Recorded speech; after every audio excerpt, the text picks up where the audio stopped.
Oke, Assalamualaikum warahmatullahi wabarakatuh. Kita bertemu lagi pada mata kuliah data mining, kali ini di pertemuan yang kedua.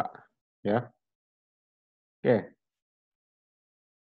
pada pertemuan kedua ini, referensi kita adalah masih tetap menggunakan buku dari bukunya Jia Wei Han, yaitu Data Mining Concept and Techniques, ya, tapi yang akan kita bahas adalah chapter 3. Ya. Jadi silakan setelah menyimak video ini silakan kalian baca bab 3 dari buku tersebut.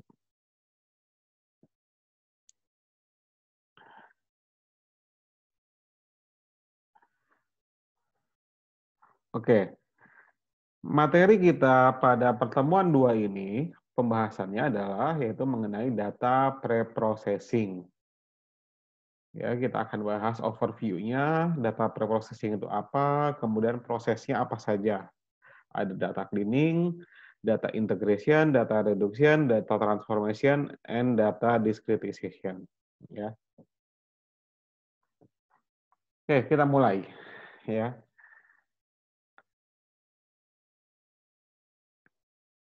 Apa sih data preprocessing tersebut? Ya. Dan kenapa kita perlu melakukan preprocessing data? Ya. Data ya di dalam data mining perlu dicatat bahwa di dalam data mining data yang kita gunakan belum tentu operasional data tersebut. Ya, kalau data kita memang sumbernya dari database, bisa saja data kita memang sudah clean. Tapi kalau data kita bersumber dari sumber-sumber lain, apalagi dari big data, data kita biasanya cenderung masih raw, masih mentah. Ya. Sehingga di sini kita perlu mengolah data tersebut, ya, kita perlu untuk mengolah data tersebut agar dia menjadi operasional, siap untuk analisis data. Ya, jadi itulah preprocessing data. Ya, yaitu tahapan untuk menyiapkan data dari dia sebelumnya yang tidak operasional, data tersebut menjadi operasional. Kenapa kita butuh preprocessing data? Ya, kita tahu sebuah data yang berkualitas itu memiliki berbagai kriteria, ya, secara multidimensional seperti ini. Yaitu pertama adalah akurasi. Data yang baik itu adalah harus akurat. Ya. Kemudian completeness, data yang baik itu adalah data yang berkualitas, adalah data yang lengkap. Ya. Kemudian data yang berkualitas adalah data yang konsisten. Kemudian dia harus up to date, ya, timeliness-nya. Kemudian bisa dipercaya, ya, believability, ya. Kemudian mudah diinterpretasikan. Tapi itu adalah kondisi ideal, ya. Di dalam dunia nyata, data cenderung kotor, incomplete, dan inkonsisten. Ya. Data cenderung akurasi mungkin kurang, ada data yang hilang, ya, sehingga dia tidak komplit. Kemudian ada data yang tidak konsisten, ya, dan lain-lain. Sehingga sebelum kita masuk ke dalam analisis, kita harus memastikan dulu data kita perbaiki dulu, ya, sehingga memenuhi kriteria-kriteria di sini, ya. Itulah kenapa kita perlu data preprocessing. Nah, dalam data preprocessing apa saja yang kita lakukan? Yang pertama adalah kita melakukan data cleaning, ya. Data yang masih kotor kita bersihkan sehingga menjadi data yang siap dipakai. Kemudian data integration, data yang masih terpisah-pisah dari berbagai sumber, kita gabungkan menjadi satu. Kemudian ada data transformation, mungkin kita perlu untuk merubah bentuk dari data kita. Dan yang keempat adalah mungkin kita perlu juga melakukan reduksi data, baik itu reduksi dimensi ataupun reduksi ukuran data itu sendiri. Kita akan bahas satu persatu, mulai dari data cleaning. Data dalam dunia nyata itu adalah cenderung kotor, ya. Banyak potensi data itu tidak benar, ya. Hal ini bisa disebabkan oleh berbagai hal, antara lain, misal karena kesalahan instrumen pengukuran, kesalahan manusia yang mencatat, atau juga bisa jadi kesalahan komputer, ya, atau kesalahan pada saat melakukan transmisi data, ya. Oke, error ini bisa terjadi. Nah, error yang terjadi ini akan mengakibatkan data mengalami masalah-masalah sebagai berikut, antara lain incomplete, ya, berarti data tersebut tidak lengkap, ada atribut value yang hilang atau ada variabel yang tidak terisi, ya, atau secara detail datanya tidak ada, yang ada hanyalah data agregatnya saja, ya. Contoh pada atribut occupation, dia kosong. Ya, artinya dia missing data. Kalau pada kasus survei bisa jadi mungkin si pencacah lupa menanyakan atau justru bisa jadi kesalahan terjadi saat entry data, ya. Atau kalau ini berasal dari satu sumber lain, bisa jadi ini yang mengisi formulirnya dia memang tidak mengisi formulir pada bagian atribut occupation ini. Oke, jadi sehingga masalah incomplete. Yang kedua, masalah yang bisa muncul adalah noisy. Data bisa mengandung noise. Noise bisa berupa error ataupun bisa berupa outlier juga. Ya. Misal, gaji. Gaji di sini adalah min 10. Maka ini adalah error, ya, noise, ya. Sedangkan kalau gaji adalah Rp1.000 per bulan, misal, ya kita bisa anggap itu juga sebagai error, ya, karena dia tidak masuk akal, ya.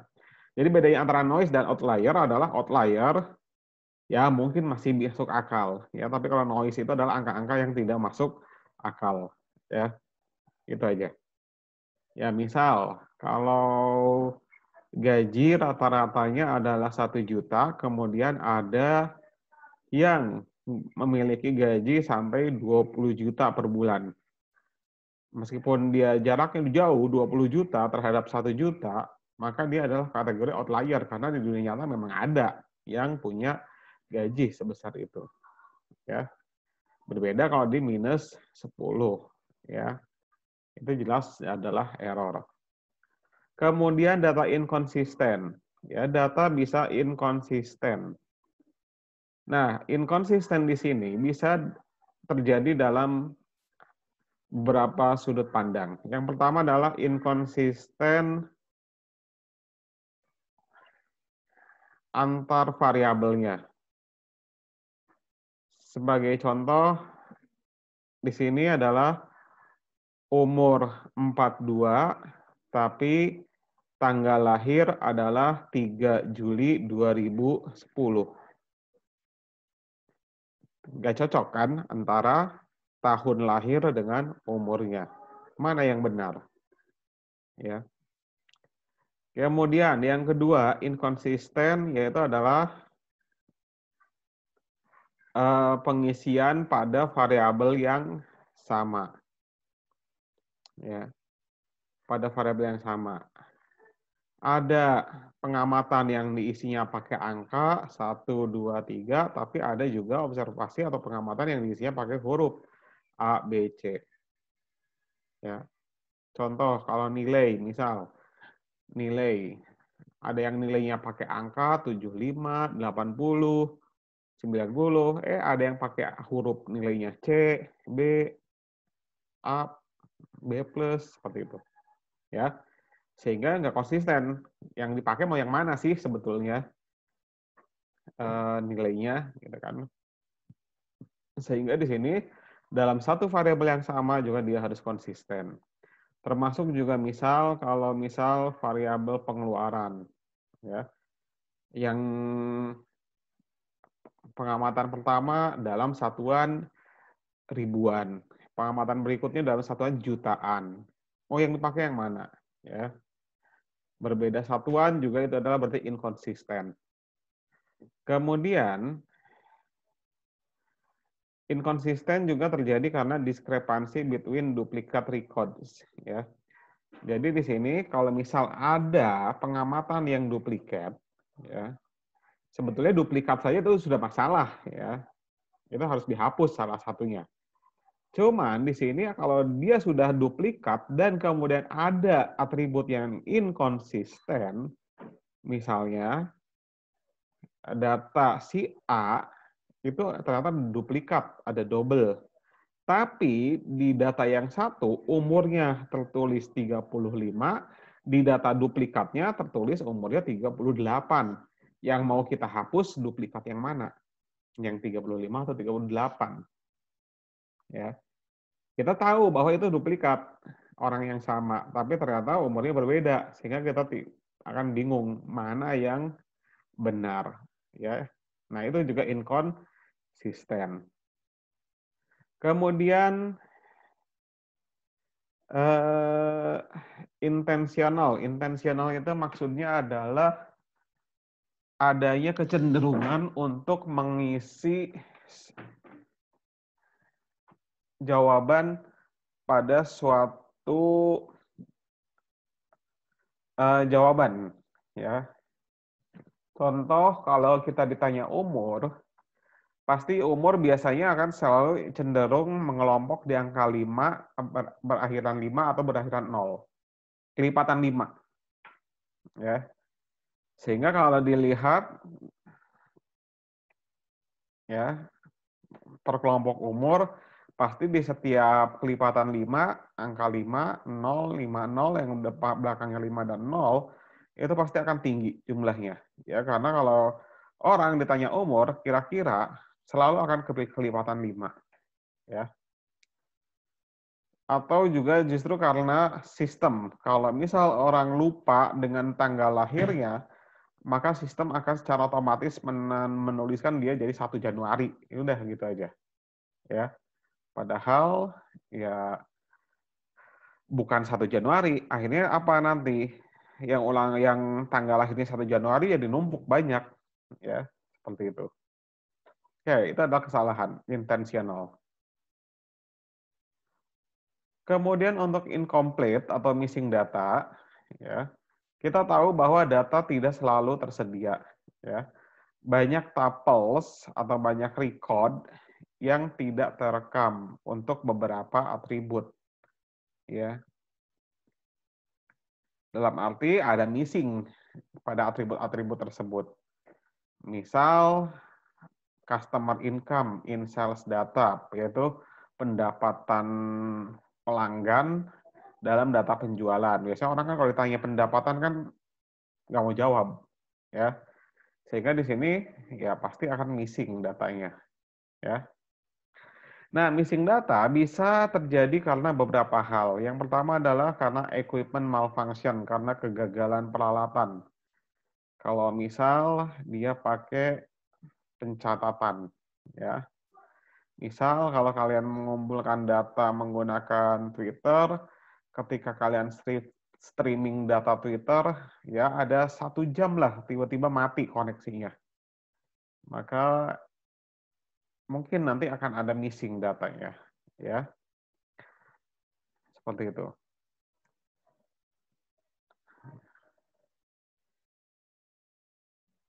Kemudian missing data juga bisa terjadi karena Ketika terjadi inkonsistensi data terhadap data lainnya, maka ada penghapusan data. Nah, ketika penghapusan data ini harus hati-hati, ya. Ketika dihapus ternyata mengakibatkan ada record yang menjadi missing statusnya. Ya, karena ternyata si data yang kita hapus itu adalah terhubung dengan variabel lain, ya, atau terhubung dengan record lain, ya, sehingga si record lainnya itu akan punya ada dangling reference, istilahnya dia referensinya jadi menggantung, nggak jadi hilang, ya, seperti itu. Biasanya ini terjadi kalau saya beri contoh susun NAS gitu kan, ada data core, ada data modul.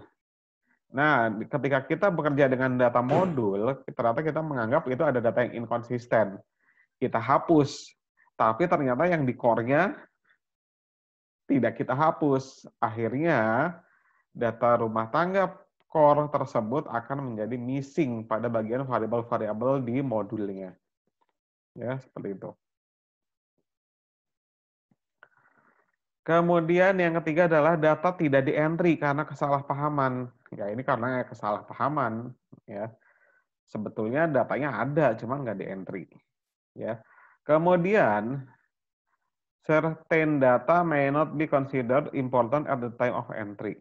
Pada saat entry data bisa jadi diabaikan datanya. Ah, nggak penting ini, nggak usah di-entry. Ternyata suatu saat dibutuhkan data tersebut, ya, sehingga akhirnya dia missing. Kemudian terakhir, missing data juga bisa terjadi karena adanya perubahan pada data yang tidak tercatat. Ya, perubahan pada data yang tidak tercatat. Nah, sehingga di sini missing data itu perlu diselesaikan. Ya, missing data perlu dicari solusinya. Karena missing data ya akan mengganggu analisis kita. Bagaimana cara menangani missing data tersebut? Oke, cara paling mudah adalah ya menanganinya adalah dengan mengabaikannya. Ya itu namanya bukan ditangani sebetulnya ya. Oke, tapi di sini seperti ini. Mengabaikannya ini dalam arti bukan berarti diabaikan nggak bisa dihitung. Diabaikan di sini dalam arti bahwa dia tetap ditangani, tapi yang diabaikan adalah berarti satu record akan diabaikan. Kalau ada missing data pada salah satu atribut, maka satu tuple atau satu record, satu baris yang mengandung missing data tersebut akan dikeluarkan dari data. Ya, akan dikeluarkan. Tapi akibatnya apa? Cara ini nggak akan efektif kalau misal si missing datanya itu nyebar di berbagai tuples, di berbagai atribut. Sehingga kalau kita hilangkan setiap tuples yang mengandung missing value, maka ya mungkin sebagian besar data kita akan terhapus. Ya, akan hilang. Sehingga di sini tidak direkomendasikan, ya. Not effective when the percentage of missing value per attribute varies considerably. Kalau dia terlalu menyebar. Dia efektif hanya kalau dia missing data pada atribut tertentu, ya. Kemudian cara yang kedua, ya kita bisa mengisi missing value tersebut dengan secara manual, ya. Cara manual itu biasanya ya kita lihat datanya, kemudian kita berikan penilaian, oh ini kira-kira isinya seperti ini. Nah, di sini memerlukan suatu penilaian expert sebetulnya, ya, orang yang pengalaman. Oh, ini karena dia pendidikannya adalah seperti ini, pendapatannya ini, maka isian yang untuk pekerjaan pasti adalah ini, gitu kan? Seperti itu, ya. Oke. Jadi di sini mengisi phishing value secara manual. Tapi cara ini tentu adalah sangatlah tedious and invisible. Tedious itu bikin pening, ya. Bikin pening karena manual, siapa yang memeriksa satu-satu? Kalau datanya, apalagi datanya kalau ratusan ribu, ya. Dan tentu tidak visible, ya. Nah, cara yang ketiga adalah ya kalau tadi manual, maka sebaiknya kita gunakan secara otomatis. Nah, secara otomatis bagaimana caranya? Ada berbagai cara. Yang pertama adalah kita akan mengganti missing value tersebut secara otomatis dengan suatu global constant. Suatu global constant ini yaitu diganti missing value tersebut dengan nilai suatu konstanta yang sama, nilai yang sama. Baik itu pakai angka ataupun pakai label. Contoh, kalau pakai label, berarti semua missing value akan dikasih label unknown. Atau kalau mau pakai angka, setiap missing value pakai 0 semua, 0, 0, 0, 0, 0. Nah, tapi cara ini dengan mengganti secara otomatis dengan global constant ini mengakibatkan apa? Dalam analisis, si global constant tersebut akan dianggap sebagai suatu kelas baru. Karena nanti akan banyak pengamatan yang sama pada kelas tersebut. Nanti ada kelas unknown nanti jadinya, ya. Sehingga dikatakan ini tidak direkomendasikan, ya, untuk cara mengganti dengan global constant. Kemudian yang kedua, ya, mengganti dengan atribut min, ya. Mengganti dengan atribut min, ya, ini juga sebenarnya juga sama dengan global constant juga, ya. Akibatnya nanti akan kalau dia banyak, missing value-nya akan terbentuk kelas baru di sekitar kelas baru pada atribut min tersebut. Atribut min-nya banyak juga, ya. Tapi setidaknya ini lebih baik nih, angka yang diisikan adalah sesuatu yang dihitung dari data itu sendiri, ya. Sehingga bisa dianggap masih merepresentasikan data. Oke. Nah, yang ketiga, nah ini cara yang lebih baik lagi, yaitu mengganti setiap missing value tersebut dengan menggunakan min pada kelompok sampel pada kelas yang sama. Ya, jadi kita hitung min-nya pada kelas yang sama. Karena itu kita harus kelompokkan dulu datanya ke dalam kelas-kelas berdasarkan atribut yang kita tentukan. Katakanlah pakai atribut pendidikan. Kalau yang missing value-nya adalah pengeluaran, variabel pengeluaran missing misalnya, maka di sini kita akan mereplace si missing value tersebut dengan rata-rata pengeluaran pada kelas masing-masing sampel dilihat dari variabel pendidikannya tersebut. Jadi kalau yang missing value-nya berpendidikannya SMP, maka dia akan di-replace pakai min pengeluaran dari mereka yang berpendidikan SMP. Ya. Nah, cara ini lebih cerdas, ya. Lebih baik. Dan yang keempat, yang lebih baik lagi tentu adalah berbasis inference, ya. Yaitu dengan menggunakan the most probable value. Misal bisa menggunakan Bayesian atau bisa menggunakan decision tree, ya.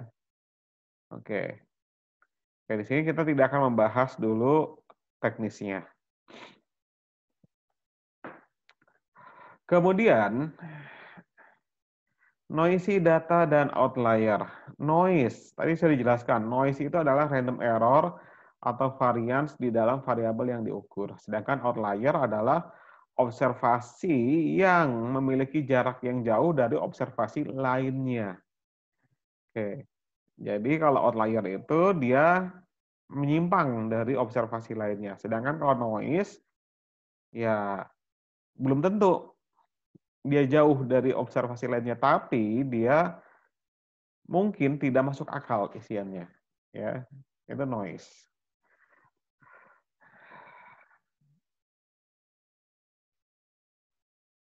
Nah, noise atau outlier tersebut bisa disebabkan oleh berbagai hal, sama seperti missing value tadi, yaitu bisa disebabkan karena kesalahan dari instrumen pengumpulan datanya, kesalahan entry data, kesalahan saat transmisi data, kemudian karena keterbatasan teknologi, kemudian adanya inkonsistensi dalam kesepakatan penamaan, ya, noise.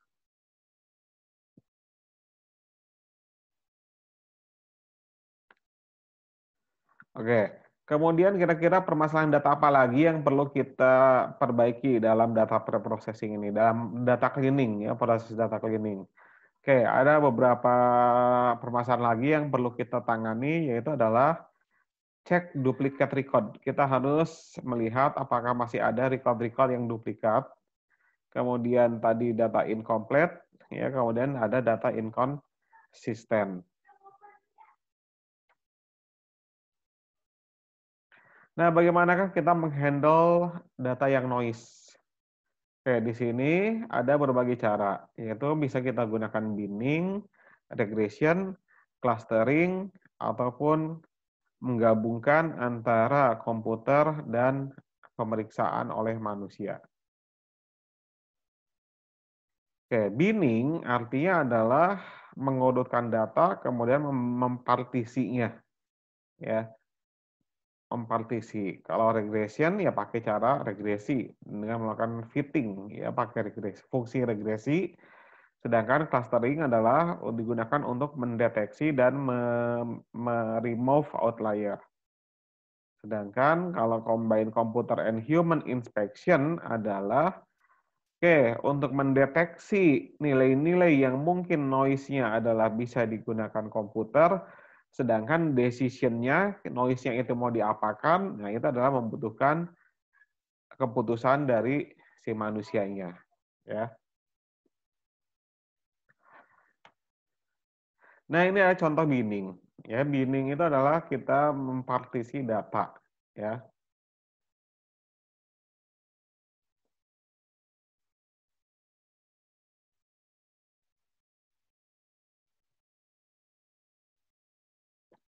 Oke, contoh yang pertama datanya di-sort dulu, diurutkan dari terkecil ke terbesar, ya.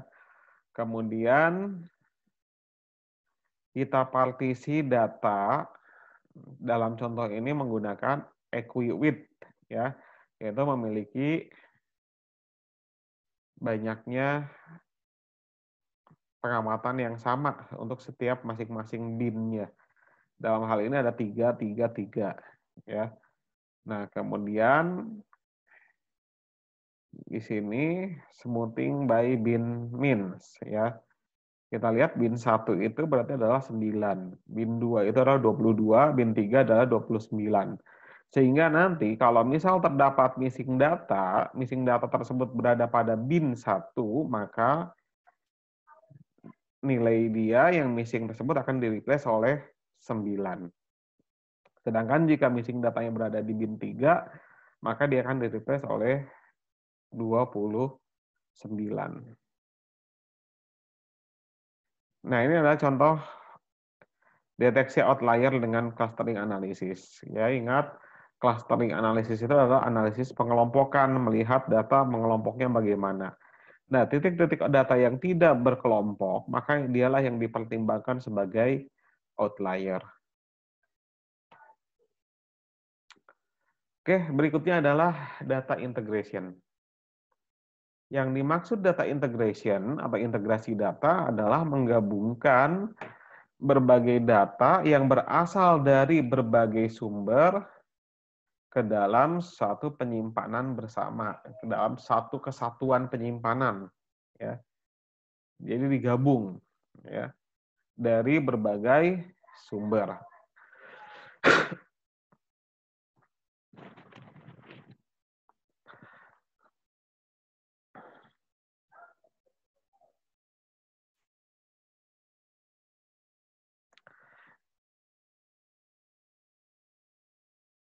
Oke, untuk mengintegrasikan data, maka diperlukan suatu skema penggabungannya, ya. Nah, skemanya itu biasanya berdasarkan suatu metadata, ya. Kalau di dalam database, maka kita harus memiliki ada yang namanya primary key-nya, ya. Primary key-nya yaitu kira-kira kita mau menggabungkan berdasarkan kesamaan apanya, ya. Nah, kalau misal data penduduk, ya kita akan mengintegrasikan datanya adalah ya dia dari nomor KTP-nya. ya, seperti itu.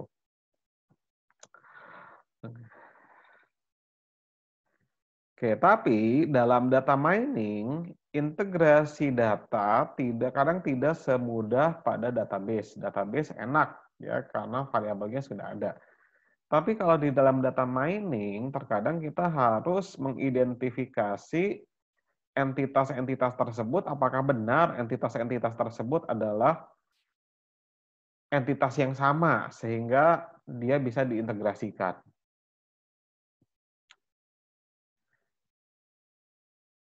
Oke, di sini kita harus memiliki suatu skema makanya kalau di dalam data mining. Oke, misal kalau kita skemanya pakai name, nama, ya maka kita harus punya nalar bahwa terkadang di dunia nyata nama itu ditulis berbeda-beda, ya. Contohnya Bill Clinton. Nama aslinya kan bukan Bill Clinton, tapi adalah William Clinton, ya. Bill Clinton adalah nama panggilan, nama alias, ya. Sehingga di sini kalau kita tidak punya skema tersebut, maka kita akan menganggap ini adalah dua orang yang berbeda. Nanti akan ada record atas nama Bill Clinton, ada record atas nama William Clinton. Ya, demikian juga kayak misal Presiden Joko Widodo dan ada Jokowi gitu kan. Nanti bisa dianggap dua entitas yang berbeda ya. Kalau kita tidak mengidentifikasi skema tersebut.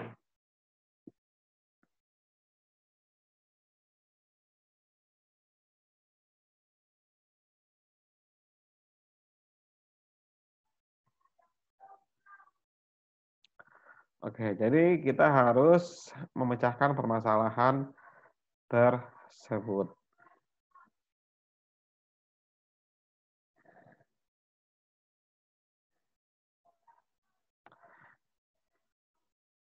Oke, selain masalah nama, misal juga karena perbedaan satuan, gitu kan. Nanti bisa misal rumah ya, ada satu rumah yang memiliki atribut yang sama, ciri-cirinya sama, panjang lebar sama, cuman di sumber data yang satu karena dia pakai satuannya dalam metrik internasional, meter dalam meter ya. Sedangkan yang satu dalam British unit ya, dalam British unit. Sehingga akhirnya dia dianggap menjadi rumah yang berbeda ya, padahal sebetulnya adalah rumah yang sama. Jadi di sini possible reason-nya juga bisa karena berbagai hal, karena different representation, different scales, ya juga bisa.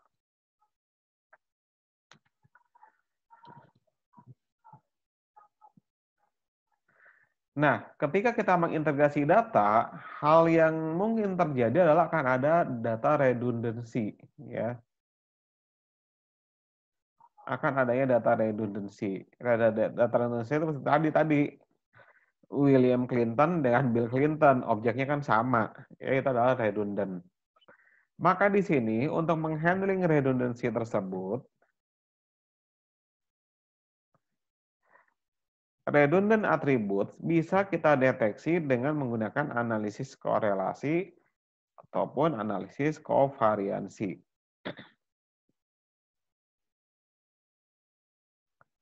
Atau sebelum melakukan hal itu sebetulnya kita harus melakukan integrasi itu adalah secara hati-hati ya. Kita skema penggabungannya yang harus kita atur sebetulnya.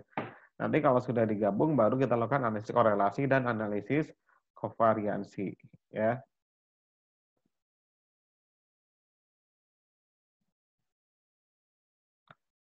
Yang ketiga, data reduction sekarang ya dalam proses data preprocessing. Reduksi data ya.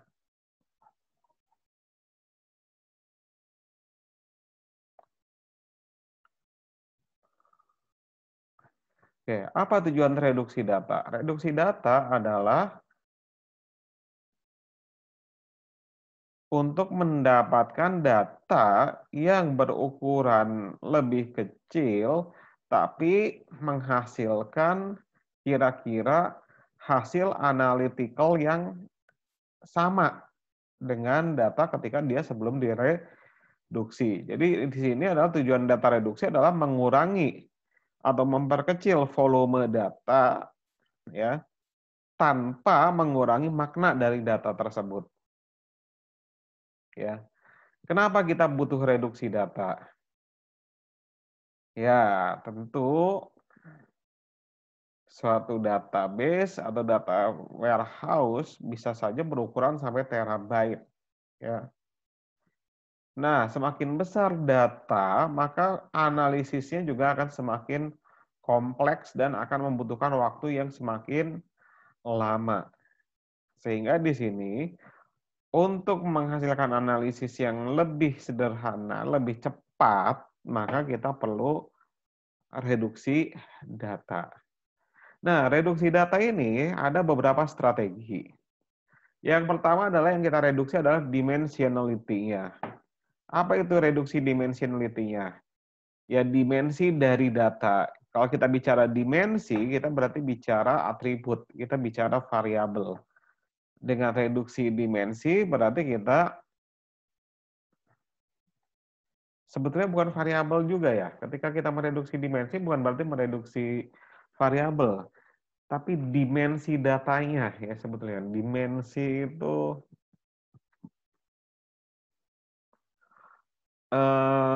ruang vektor, ya ruang vektor dari data.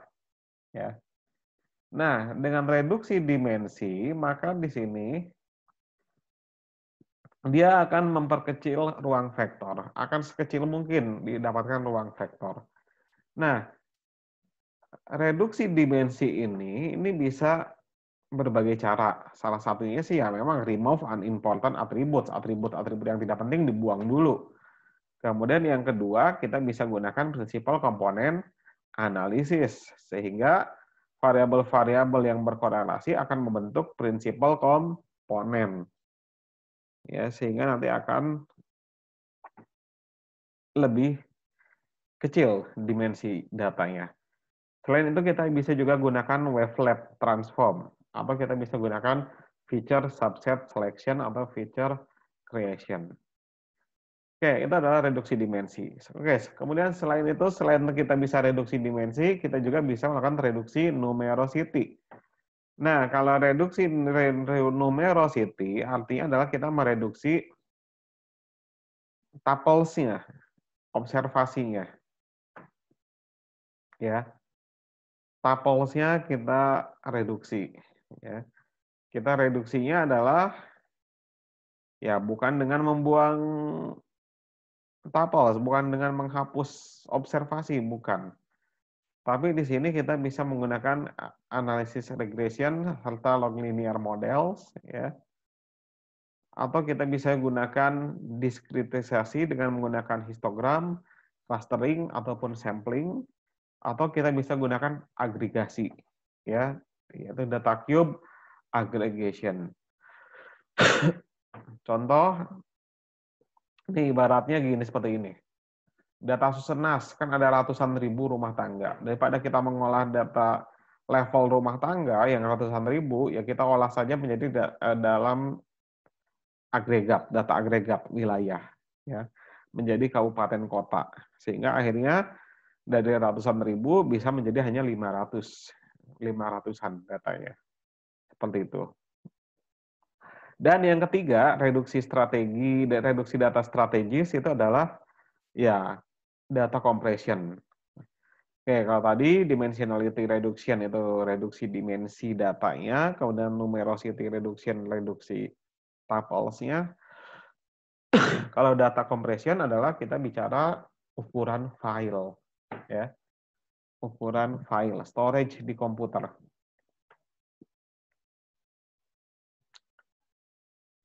Oke, kenapa kita perlu melakukan reduksi dimensionality? Ya, karena ini adanya curse of dimensionality. Apa itu curse of dimensionality?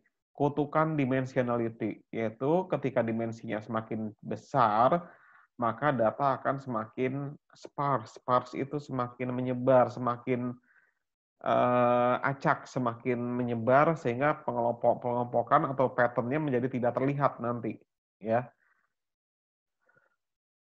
Sehingga data menjadi kurang bermakna. Selain itu juga kombinasi subspace juga akan meningkat secara eksponensial.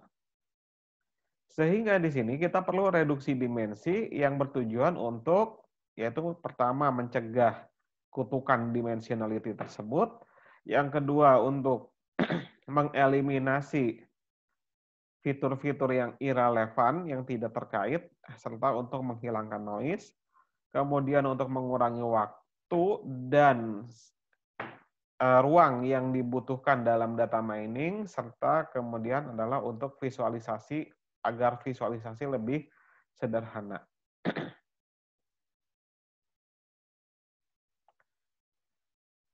Oke, sedangkan untuk reduksi numerosity ada berbagai cara. Ya, ada metode parametrik, ada metode non-parametrik. Kalau pernah namanya metode parametrik berarti mengasumsikan data mengikuti suatu model tertentu, di mana model parameternya bisa kita estimasi. Contoh, log linear model. Sedangkan kalau non-parametric methods, dia tidak mengasumsikan data untuk mengikuti model tertentu. Ya.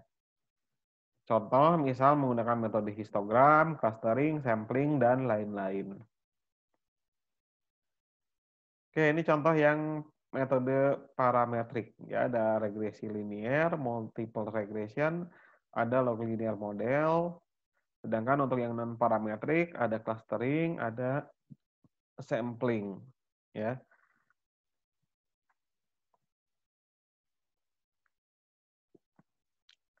Oke, kemudian kompresi data.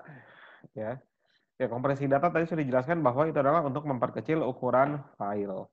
Nah, bagaimanakah cara memperkecil ukuran file tersebut? Ya, pertama adalah ya kalau dia teks berarti dilakukan dengan cara string compression. Ya. Ini biasanya untuk ke dokumen, ya, ke dokumen. Nah, string compression biasanya adalah lossless, ya.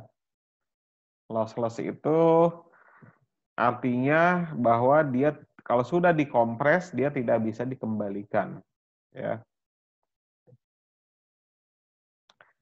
Kalau lossless bisa, maksudnya kalau lossless seperti ini.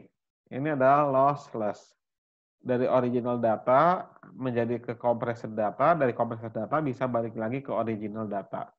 Maka itu adalah lossless, ya. Nah, kalau string compression itu bisa, ya. Bisa dikembalikan. Sedangkan untuk audio video compression, nah ini biasanya adalah lossy compression. Kalau sudah dikompres, maka dia tidak bisa balik lagi. Contohnya adalah untuk image dari BMP, ya, bitmap, dijadikan dikompresi menjadi JPG. Kalau BMP itu adalah multiple resolution. Kita bisa lihat pada resolusi berapapun. Tapi kalau sudah JPG, kita harus milih kita mau kompres ke resolusi berapa. Kalau resolusinya sudah VGA, ya sudah, kita tidak bisa membalikan lagi ke resolusi yang lebih tinggi. Ya, demikian juga untuk audio. Ya. Kompresi audio itu adalah misal contoh adalah MP3. MP3 itu adalah kompresi audio, ya. Sedangkan untuk video ya MP4 ya, MP4 itu adalah kompresi juga, ya, atau MKV. MKV juga kompresi. Oke, audio, video, dan image itu adalah lossy. Kalau sudah dikompres tidak bisa balik.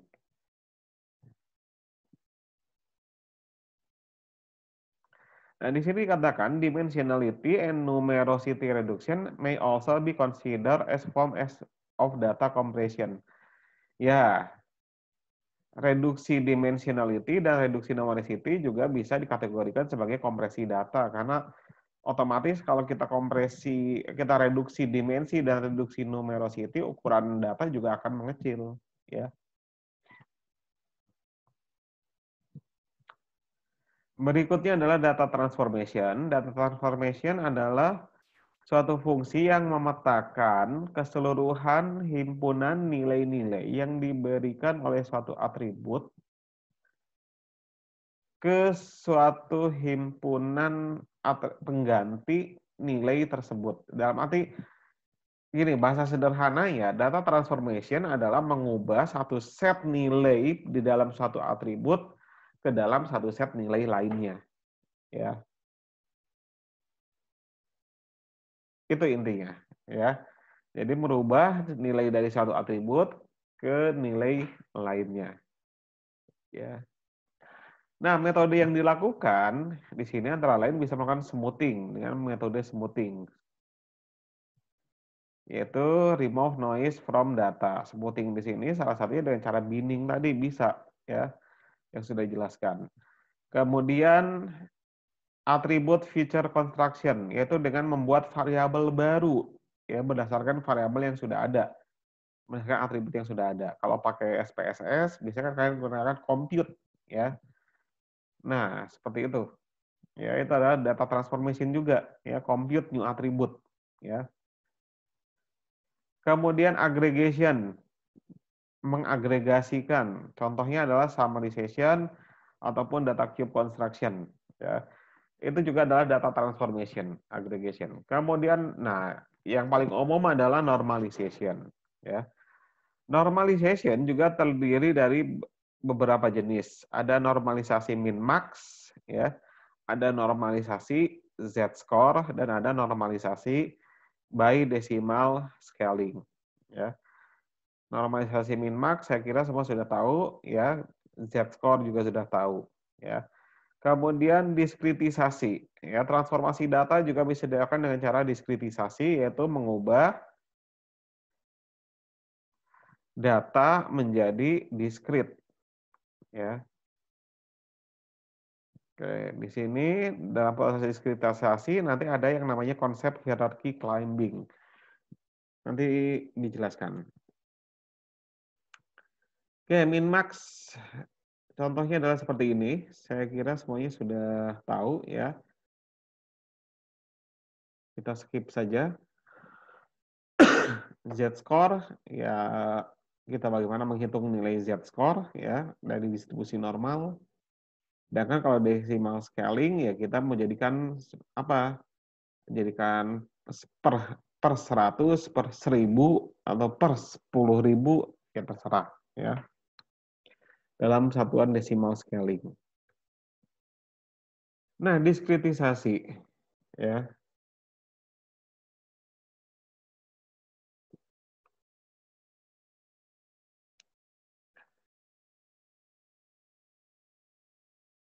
Atribut itu bisa ada 3 jenis, 3 tipe, ya. Yaitu bisa dia bertipe nominal, bisa bertipe ordinal, ataupun bisa bertipe numerik. Nah, yang bertipe numerik ini juga sebenarnya bisa berupa interval ataupun rasio, ya. Nah, diskritisasi adalah merubah data yang tadinya numerik, ya, continue, akan diubah menjadi diskrit, menjadi nominal atau menjadi ordinal, ya. Dengan kata lain, diskritisasi adalah divide the range of a continuous attribute into interval, yaitu dengan membagi rentang atribut continuous ke dalam interval-interval.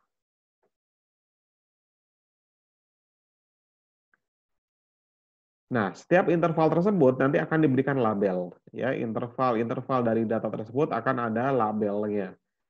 Contoh, umur, ya, dari tadinya continuous, maka kita buat rentang menjadi 0 sampai 10, 0 sampai 9, 0 sampai 9, 10 sampai 19, 20 sampai 29, dan seterusnya, ya.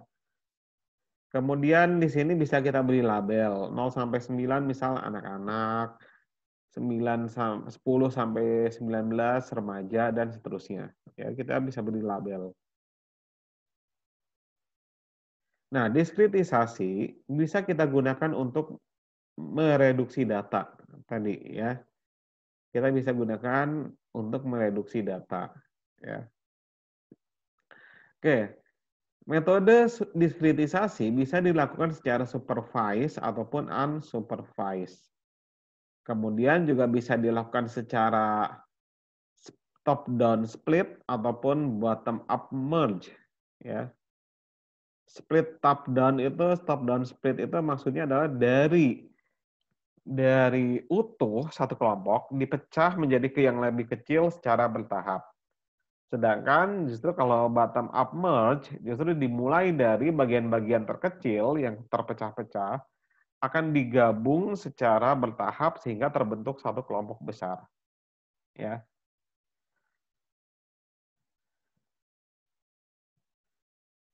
Diskritisasi bisa dilakukan secara rekursif pada suatu atribut. Diskritisasi bisa dilakukan untuk analisis selanjutnya, yaitu untuk klasifikasi. Nah, metode diskritisasi data itu adalah bisa menggunakan metode binning, di mana metode binning ini adalah sifatnya adalah top down split dan dia unsupervised, ya.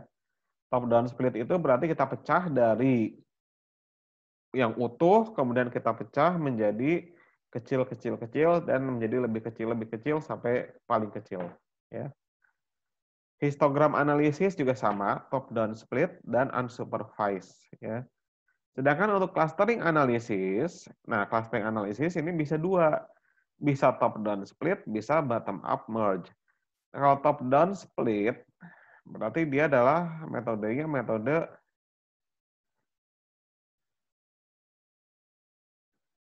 divisif, ya. Sedangkan kalau bottom up merge, metodenya adalah metode aglomeratif, ya. Oke, jadi clustering bisa top down split, bisa bottom up merge. Dan dia adalah unsupervised. Kemudian metode berikutnya adalah analysis decision tree, ya dia adalah termasuk klasifikasi sehingga dia supervised. Dan dia adalah top down split. Ya, bayangkan pohon terbalik ya, dipecah-pecah. Dan yang terakhir adalah bisa menggunakan analisis korelasi, di mana sifatnya adalah unsupervised dan juga adalah bottom up merge. Nah, untuk binning bisa dilakukan dengan cara partisi equal width ataupun equal depth, ya. Equal width itu artinya adalah memiliki interval yang sama, sedangkan kalau equal depth memiliki frekuensi yang sama masing-masing kelasnya, ya. Nah, ini perbandingan antara diskritisasi hasil binning dengan hasil clustering. Di sini terlihat bahwa terkadang untuk hasil binning, ya, hasil diskritisasinya batas antar kelasnya menjadi berimpit kadang, ya. Sedangkan untuk yang clustering ini akan menghasilkan lebih bagus karena akan menjadi batas antar kelasnya itu menjadi batas terlihat batas jelas ya antar klasternya. Ya, seperti itu. Oke, kemudian diskritisasi menggunakan klasifikasi dan analisis korelasi juga bisa, ya. Dan berikutnya adalah konsep hierarchy generation. Nah, di sini apa konsep hierarchy generation? Konsep hierarki itu adalah suatu konsep yang mengorganize, yaitu suatu konsep yang mengatur, ya, hierarki atau struktur dari data, ya, sehingga akan membantu kita ketika kita menggali informasi lebih dalam tentang data, ya, hierarki dari data. Jadi ketika kita melakukan diskritisasi, biasanya kita perlukan konsep hierarchy generation. Misal, konsep hierarchy generation adalah seperti ini. Kalau kita hendak mendiskritisasi variabel umur, katakanlah, umur yang tadinya kontinu, maka ketika kita diskritisasi menjadi kelompok umur yang 3 kelompok umur menjadi, eee, muda, dewasa, tua, ya, muda, dewasa, tua, kemudian maka jika muda, dewasa, tua ini kita bagi lagi, maka pembagiannya adalah menjadi ada anak, remaja, dan lain-lainnya, ya.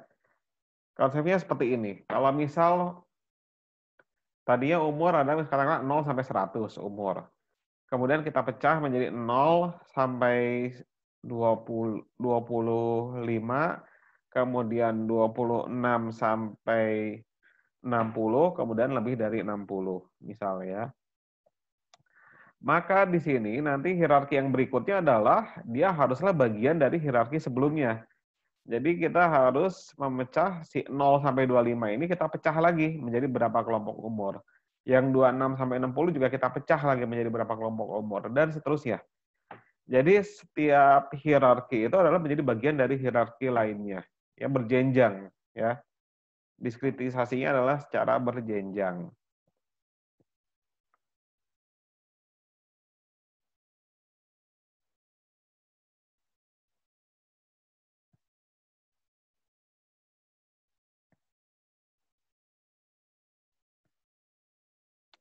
Nah,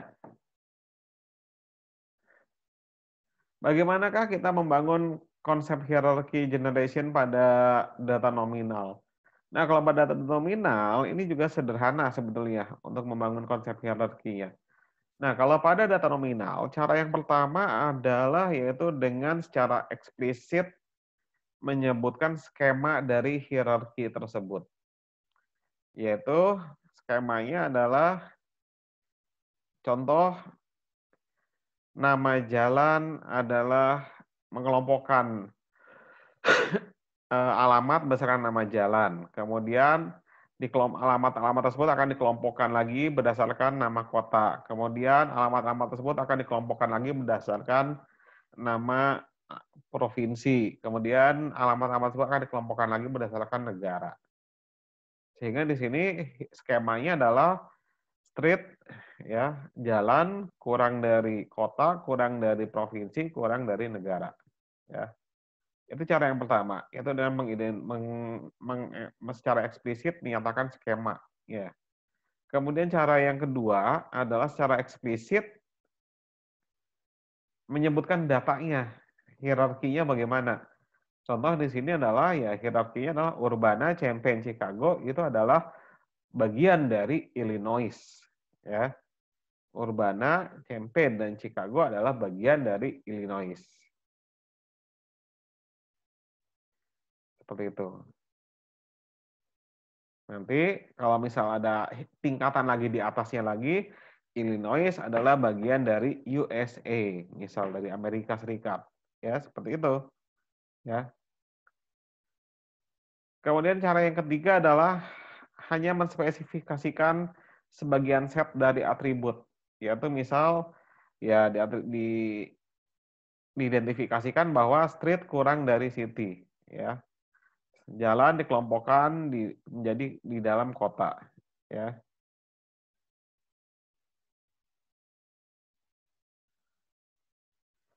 Kemudian konsep hierarchy generation juga bisa dibuat secara otomatis, ya, dengan menggunakan analisis berdasarkan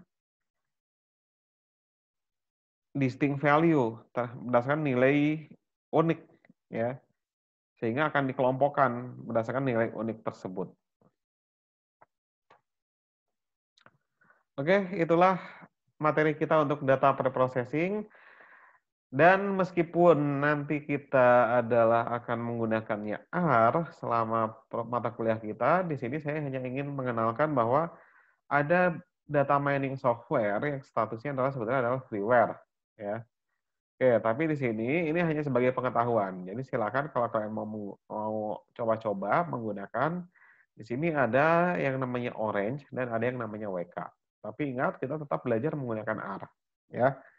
Oke, ini hanya sebatas pengetahuan agar kalian tahu bahwa ada orange dan ada WK. Oke, mungkin sampai di sini untuk pertemuan kita kali ini, ya. Kita akhiri sampai di sini. Terima kasih. Assalamualaikum warahmatullahi wabarakatuh.